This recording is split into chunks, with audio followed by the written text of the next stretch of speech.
1. Hi, I'm Dr. John Giovanelli, hand and foot chiropractor, Peachtree City, Georgia.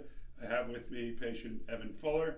And Evan, can you please tell him the story about your shoulder? Okay, so I grew up playing baseball all my life. I had my first labrum tear and surgery senior year of high school.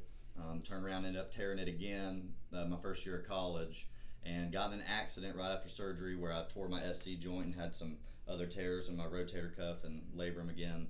And I planned on getting a major surgery on my collarbone where they'd fuse it down. And just 5 days before I met with Dr. G to just get everything checked out before the surgery, and he adjusted me and advised me to, wait off on the surgery and come see him and keep getting adjusted for a month or two and see how my body reacts. And since then, I put on about 30 pounds of muscle, and I do all the exercises in the weight room that I used to do before any of my injuries. Yeah, as I remember, the first adjustment that we did gave you some instant relief. Instant. I mean, it felt like night and day.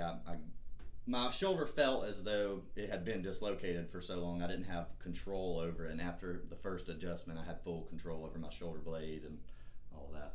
And that's what actually happens with a labrum tear. If you dislocate your shoulder, you're probably going to tear the labrum. So even with a repair, sometimes it's never quite right. We try to realign it, put it in the proper position in the joint. So let's go ahead and do an example of how we do this. It's a two-step process. First, I'm going to do the shoulder blade, and then we're going to do the glenohumeral joint. So go ahead and turn face the wall, and you're going to left shoulder, correct? Yep. So this arm's going to go behind the small of your back. Good. Here. Okay, a little wider stance for me. Okay, so we're going to take the shoulder blade, and we're going to rotate it like that. Good. Okay, and if you don't mind, go ahead and lay on the back. I want you to come in and get a little closer. I'm going to move you to the edge here. All right. So we're going to put his arm in external rotation here and just be as gentle as we can.